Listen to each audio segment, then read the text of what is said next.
Pernahkah Anda bertanya, kenapa emas yang begitu berharga justru diharamkan bagi pria Muslim? Apakah ini sekedar aturan atau ada rahasia besar di baliknya? Kisah ini bermula ketika seorang bangsawan sombong memamerkan emasnya di hadapan Abu Nawas. Namun dengan kecerdasan luar biasa, Abu Nawas membalik keadaan melalui pertanyaan sederhana yang justru menghancurkan kesombongan itu. Benarkah emas bisa berdampak pada kesehatan pria? Dan mungkinkah larangan Rasulullah menyimpan hikmah ilmiah yang baru dipahami sekarang? Tonton sampai akhir, karena jawabannya bisa mengubah cara pandang Anda tentang emas. Assalamualaikum warahmatullahi wabarakatuh. Selamat datang di channel ini, tempat kita mengupas kisah nyata, isu terkini, dan cerita di balik layar yang jarang dibahas secara mendalam. Sebelum kita mulai, dukung channel ini dengan cara klik like, subscribe, dan share ke teman-teman kamu, agar semakin banyak yang mendapatkan wawasan penting seperti ini. Pada masa kejayaan kekhalifahan di Baghdad, kota tersebut menjelma menjadi pusat peradaban, kekayaan, dan ilmu pengetahuan dunia. Harta benda dari berbagai penjuru bumi mengalir masuk, membawa kemakmuran yang belum pernah disaksikan sebelumnya. Logam mulia, sutra halus, dan permata berharga menjadi pemandangan sehari-hari yang menghiasi kehidupan masyarakat kota. Namun, di tengah kemewahan yang melimpah ruah tersebut, batas antara kebutuhan dan kesombongan mulai memudar, menguji keimanan banyak orang yang terbuai oleh gemerlapnya dunia fana. Di tengah arus godaan harta tersebut, para ulama dan cendekiawan tanpa lelah terus mengingatkan masyarakat akan pesan dan batasan yang telah ditetapkan oleh Rasulullah. Sebuah pesan yang jelas memisahkan antara perhiasan yang dihalalkan dan yang diharamkan bagi kaum laki-laki. Namun, selalu saja ada hati yang tertutup oleh gemerlapnya kekayaan, menganggap aturan tersebut hanyalah kekangan kuno yang tidak lagi relevan bagi mereka yang telah mencapai puncak status sosial dan memiliki kekuasaan mutlak di masyarakat. Muncullah seorang bangsawan dari keluarga terpandang yang menolak keras batasan tersebut. Ia adalah seorang pria yang terbiasa hidup dalam gelimang harta dan penghormatan. Sang bangsawan merasa bahwa kekayaan adalah simbol kedudukan mutlak yang harus dipertontonkan kepada dunia, sebuah bukti nyata akan dominasinya atas orang-orang biasa. Baginya, memakai emas adalah hak prerogatif seorang pria sukses, dan ia menentang siapa saja yang berani mengatakan bahwa logam mulia nan indah itu tidak pantas menghiasi tubuh gagahnya. Setiap kali sang bangsawan melangkah keluar dari kediamannya, ia selalu memastikan tubuhnya dipenuhi dengan kilauan emas murni. Kalung tebal yang menjuntai di dada, gelang-gelang berat yang menghiasi pergelangan tangan, serta cincin bertahtakan permata pada setiap jarinya, semua memantulkan cahaya matahari yang menyilaukan mata rakyat jelata. Ia memamerkan semua itu bukan sekedar untuk keindahan, melainkan sebagai bentuk intimidasi dan penegasan bahwa dirinya berada di kasta tertinggi yang tidak tersentuh oleh aturan masyarakat biasa. Tidak puas hanya dengan memamerkan hartanya, sang bangsawan mulai menebarkan keraguan di tengah publik. Ia menantang siapa saja yang berani menjelaskan secara masuk akal mengapa Islam melarang pria memakai emas. Ia berteriak di tengah keramaian, menuntut penjelasan ilmiah dan logis, bukan sekedar jawaban dogma. Menurutnya, jika emas adalah lambang keindahan surga yang dianugerahkan Tuhan ke bumi, sungguh tidak masuk akal jika ciptaan seindah itu dilarang untuk dikenakan oleh pria-pria terhormat sepertinya. Tantangan terbuka tersebut segera menjadi perbincangan hangat yang mengguncang ketenangan kota. Banyak tokoh agama dan cendekiawan yang mencoba memberikan nasihat kepadanya, mengutip berbagai teks suci dan riwayat masa lalu. Namun, karena sang bangsawan menuntut bukti empiris dan logika duniawi yang dapat dicerna oleh akal sombongnya, Para pemberi nasihat itu pun perlahan mundur. Mereka tidak memiliki argumen perbandingan yang tepat untuk memuaskan rasa haus akan logika sang bangsawan yang keras kepala tersebut. Kabar tentang keangkuhan sang bangsawan yang meresahkan masyarakat perlahan menyebar hingga ke pinggiran kota, dan akhirnya berlabuh di telinga seorang cendekiawan cerdik bernama Abu Nawas. Berbeda dengan tokoh lainnya, Abu Nawas dikenal bukan hanya karena kedalaman ilmu agamanya, tetapi juga kemampuannya yang luar biasa dalam memecahkan masalah menggunakan logika, perumpamaan, dan wawasan alam semesta. Mendengar kabar tersebut, raut wajahnya tetap tenang, memancarkan kedalaman pikir yang bersiap mengurai benang kusut. Alih-alih merasa terprovokasi oleh kesombongan sang bangsawan, Abu Nawas justru menyunggingkan senyum tipis yang menyiratkan sebuah rencana besar. Ia menyadari bahwa menghadapi orang yang memuja akal dan materi tidak bisa dilakukan dengan kemarahan atau sekadar mengutip teks suci secara mentah. Dibutuhkan sebuah pendekatan taktis yang menyentuh hukum alam, biologi, dan kenyataan fisik dari emas itu sendiri. Sang jenius pun mulai menyusun strategi argumentasi yang akan meruntuhkan pilar kesombongan sang bangsawan hingga tak tersisa. Dengan langkah pasti yang dipenuhi ketenangan batin, Abu Nawas memulai perjalanannya menuju kediaman megah sang bangsawan. Penampilannya yang sangat sederhana, berbalut kain usang yang jauh dari kesan mewah, menjadi kontras yang sangat tajam dengan gemerlapnya kota yang ia lewati. Namun, setiap langkahnya memancarkan wibawa ilmu yang tidak bisa dibeli dengan kepingan dinar. Ia tidak membawa pasukan atau harta sebagai modal. Ia hanya membawa akal budi, ketajaman analisis, dan keyakinan teguh pada hikmah kebenaran ilahi. Setibanya di gerbang kediaman sang bangsawan, para penjaga sempat meragukan kehadiran pria berpakaian sederhana ini. Namun, nama besar Abu Nawas sebagai sang pemecah teka-teki negara membuat mereka tidak berani menghalangi langkahnya. Abu Nawas pun dipersilahkan masuk ke pelataran utama yang sangat luas, tempat sang bangsawan biasa menjamu para tamu sambil memamerkan seluruh koleksi perhiasannya. Pertemuan dua kutub yang sangat berlawanan ini segera menarik perhatian banyak orang di sekitar istana yang penasaran dengan apa yang akan terjadi.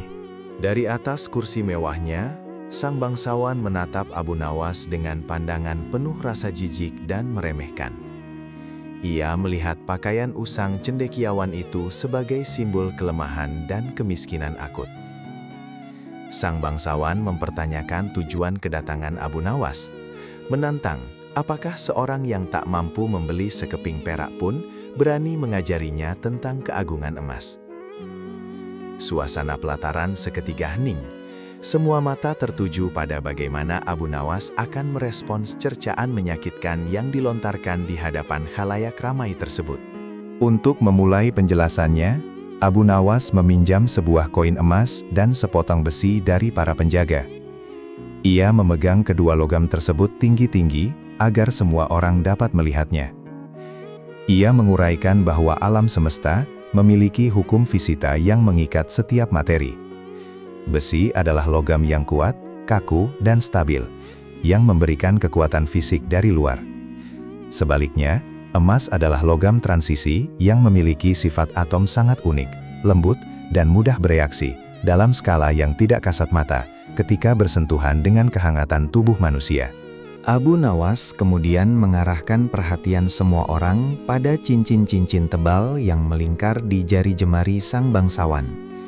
Ia menjelaskan sebuah fakta mengejutkan tentang apa yang terjadi ketika emas terus-menerus bergesekan dengan kulit dan keringat. Tidak seperti kain atau kayu, emas melepaskan partikel-partikel tak kasat mata akibat reaksi panas tubuh. Partikel-partikel renik ini secara perlahan namun pasti bermigrasi, menembus pori-pori kulit sang pemakai tanpa disadari, menuju langsung ke dalam aliran darah yang mengalir di bawah permukaan kulit. Sang bangsawan awalnya tertawa sinis mendengar hal ini, menganggapnya sebagai dongeng belaka. Namun Abu Nawas melanjutkan penjelasannya dengan kejeniusan yang memukau. Ia mengumpamakan pori-pori kulit manusia laksana pintu gerbang mikroskopis yang terbuka saat tubuh menghangat. Melalui pintu gerbang inilah, ion-ion emas yang terlepas dari perhiasan tersebut merayap masuk sedikit demi sedikit. Proses ini berlangsung lambat selama bertahun-tahun, mengumpulkan deposit debu emas beracun di dalam raga, yang kelak akan mengubah keseimbangan alami tubuh si pemakai. Setelah partikel emas itu menembus pertahanan terluar kulit, mereka tidak hilang begitu saja. Abu Nawas menjabarkan bagaimana partikel tersebut menyatu bersama aliran darah. Darah manusia yang seharusnya murni dan bertugas membawa saripati kehidupan ke seluruh organ vital, kini terbebani oleh unsur logam berat yang tak diundang. Rombongan ion emas ini ikut bersirkulasi, memompa dari jantung menuju ke seluruh jaringan, dan yang paling berbahaya, perlahan-lahan merambat naik menuju ke pusat kendali utama manusia, yaitu otak. Mendengar pemaparan yang sangat sistematis tersebut, raut wajah angkuh sang bangsawan mulai memudar, digantikan oleh kerutan kebingungan. Dalam usahanya untuk mempertahankan ego, sang bangsawan pun menuntut jawaban. Jika emas menyusup ke dalam kulit dan meracuni darah, mengapa larangan ini hanya diwajibkan bagi kaum laki-laki? Bukankah kulit perempuan juga sama berpori-porinya? Ia mengira pertanyaan jebakan ini akan mengakhiri argumen Abu Nawas dan membuktikan bahwa hukum tersebut hanyalah diskriminasi yang tidak berdasar sains sama sekali. Inilah momen di mana kecerdasan Abu Nawas bersinar paling terang. Dengan senyum bijak yang menghangatkan suasana, ia menguraikan perbedaan kodrat penciptaan antara laki-laki dan perempuan. Laki-laki secara alami memiliki anatomi dan sistem pembuangan darah tertutup yang sangat berbeda. Ketika partikel emas meresap ke dalam tubuh seorang pria, logam berat tersebut terjebak selamanya. Tubuh pria tidak memiliki mekanisme alami yang rutin membuang genangan darah yang telah terpapar unsur luar, membuat tumpukan partikel itu terus menebal dari waktu ke waktu. Sebaliknya, Abu Nawas memaparkan keajaiban biologis yang dianugerahkan Tuhan kepada kaum perempuan. Wanita memiliki siklus bulanan alami, sebuah proses kodrati yang tidak hanya berkaitan dengan reproduksi, tetapi juga menjadi sistem pembersihan tubuh yang revolusioner. Melalui siklus menstruasi, tubuh wanita secara berkala meluruhkan darah beserta kotoran, racun, dan partikel logam berlebih yang mungkin terserap dari perhiasan emas yang mereka kenakan. Sistem penyaringan alami inilah yang membuat wanita terlindungi dari bahaya menumpuknya partikel emas. Sang jenius kemudian mengungkap dampak akhir dari tumpukan partikel emas di tubuh pria jika dibiarkan berpuluh tahun. Ketika logam berat tersebut mencapai otak dan mengendap dalam jumlah besar, ia akan mengganggu aliran syaraf kehidupan. Kondisi ini kelak akan membawa bencana medis di hari tua, di mana ingatan perlahan memudar, kesadaran menjadi tumpul, dan penyakit mengerikan yang menggerogoti akal sehat mulai bersarang. Tubuh sang pria akan menjadi penjara bagi racun yang ia kenakan sendiri secara sukarela atas nama gengsi dan kehormatan. Keheningan mencekam segera melanda seluruh pelataran istana. Fakta medis dan logika deduktif yang dibeberkan Abu Nawas menghantam kesadaran sang bangsawan laksana petir di siang bolong. Argumen tersebut tidak bersandar pada ancaman gaib, melainkan pada kebenaran hukum alam yang tidak dapat dibantah. Wajah sang bangsawan yang tadinya memerah penuh kesombongan, kini berubah pucat pasi. Tubuhnya mematung saat ia menyadari bahwa setiap keping emas yang menempel di kulitnya selama ini ibarat bisa ular yang menggerogoti kewarasannya perlahan-lahan. Setelah meruntuhkan logika materi sang bangsawan, Abu Nawas kini melangkah masuk menuju ranah spiritual yang lebih dalam. Ia menegaskan bahwa hikmah larangan ini tidak berhenti pada sekadar urusan medis belaka. Islam adalah jalan keseimbangan yang memadukan kesehatan jasmani dan keluhuran rohani. Abu Nawas mengingatkan bahwa emas adalah simbol duniawi yang memiliki daya pikat luar biasa, mampu mengubah hati yang lembut menjadi keras kepala, dan melahirkan penyakit rohani yang jauh lebih mematikan daripada hilangnya ingatan fisik. Setelah meruntuhkan logika materi sang bangsawan, Abu Nawas kini melangkah masuk menuju ranah spiritual yang lebih dalam. Ia menegaskan bahwa hikmah larangan ini tidak berhenti pada sekadar urusan medis belaka. Islam adalah jalan keseimbangan yang memadukan kesehatan jasmani dan keluhuran rohani. Abu Nawas mengingatkan bahwa emas adalah simbol duniawi yang memiliki daya pikat luar biasa, mampu mengubah hati yang lembut menjadi keras kepala, dan melahirkan penyakit rohani yang jauh lebih mematikan daripada hilangnya ingatan fisik. Abu Nawas menguraikan dengan amat menyentuh bahwa setiap kali seorang pria memakai emas, secara psikologis akan tumbuh perasaan lebih superior dibandingkan sesamanya. Perhiasan itu membangun dinding pemisah tak kasat mata antara seorang pemimpin dan rakyat jelata. Padahal, seorang laki-laki diciptakan untuk menjadi pelindung, pekerja keras, dan pilar ketangguhan bagi keluarganya, bukan etalase berjalan untuk memamerkan harta benda. Kesombongan yang diakibatkan oleh kilaunya emas akan membunuh rasa empati dan menjauhkan manusia dari kerendahan hati di hadapan Sang Pencipta. Rentetan penjelasan yang menyatukan fakta biologi, kedokteran, hingga filsafat kejiwaan itu akhirnya meruntuhkan benteng pertahanan terakhir sang bangsawan. Keraguan dan sikap penentangannya sirna tak berbekas, digantikan oleh kesadaran spiritual yang mendalam. Ia yang selama ini merasa paling berilmu dan berkuasa, kini merasa sangat kecil di hadapan rahasia ciptaan Tuhan yang baru saja diungkapkan oleh pria berbalut kain usang di hadapannya. Ia merenungi betapa bodohnya ia selama ini, menukar keselamatan raga dan jiwanya demi sebuah pujian fana dari manusia. Dengan tangan yang gemetar dan hati yang dipenuhi rasa penyesalan, sang bangsawan perlahan mulai melucuti satu persatu perhiasan emas yang selama ini menjadi sumber kebanggaannya. Ia melepaskan kalung berat yang mencekik batinnya, mencopot gelang yang membelenggu empati sosialnya, dan menarik cincin-cincin yang meracuni tubuhnya. Prosesi pelepasan emas ini disaksikan dalam diam oleh seluruh kerumunan, menjadi momen pembebasan spiritual yang mengharukan, di mana seorang manusia kembali menemukan jati dirinya sebagai hamba yang taat tanpa syarat. Kerumunan masyarakat dan para cendekiawan yang sejak tadi menahan napas menyaksikan debat tersebut, kini diliputi rasa takjub yang luar biasa. Tidak ada tepuk tangan riuh atau sorak-sorai berlebihan, melainkan keheningan magis yang mencerminkan rasa hormat mendalam kepada sang jenius.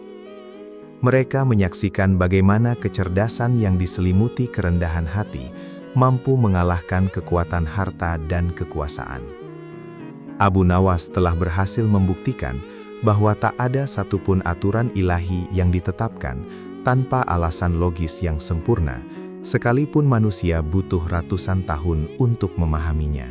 Sebagai penutup pertemuannya, Abu Nawas memberikan salam penghormatan yang penuh adab kepada sang bangsawan, tanpa menaruh sedikit pun rasa dendam atau kebanggaan diri atas kemenangan argumennya. Ia tidak meminta imbalan harta, jabatan, atau pengakuan atas kejeniusannya. Baginya, melihat seseorang kembali ke jalan kebenaran melalui petunjuk akal yang lurus adalah hadiah tertinggi yang melampaui seluruh emas yang ada di muka bumi. Ia membuktikan bahwa ilmu sejati adalah cahaya yang membebaskan, bukan pedang yang melukai kehormatan orang lain. Dengan langkah pelan dan tenang yang sama seperti saat ia datang, Abu Nawas meninggalkan kemegahan istana tersebut menuju kediaman sederhananya. Ia berlalu ditelan bayang-bayang senja yang perlahan menyelimuti kota, meninggalkan jejak kebijaksanaan yang akan terus dikenang lintas generasi. Kisah keberhasilannya membedah misteri sains di balik ajaran agama tersebut menyebar dengan cepat ke seluruh penjuru negeri, menjadi monumen intelektual abadi yang mengingatkan manusia akan pentingnya merenungi setiap ketetapan alam dan aturan Sang Pencipta. Kisah debat Abu Nawas ini membuka mata kita bahwa di dalam setiap bingkai aturan Islam, betapapun terlihat tidak masuk akal pada awalnya, selalu tersimpan sains tingkat tinggi yang bertujuan untuk melindungi keberlangsungan raga dan ketenangan jiwa umat manusia. Emas adalah ujian dari Tuhan, indah untuk dipandang, berharga untuk dinilai, dan menjadi keistimewaan tersendiri bagi wanita. Namun bagi kaum pria, kehormatan sejati tidak terletak pada benda mati yang meracuni tubuh, melainkan pada kebersihan hati, ketajaman akal, serta kerendahan jiwa yang tunduk patuh kepada kebenaran semesta. Terima kasih sudah menonton sampai akhir. Semoga video ini membuka wawasan dan memberikan perspektif baru untuk kita semua. Wassalamualaikum warahmatullahi wabarakatuh. Sampai jumpa di video berikutnya.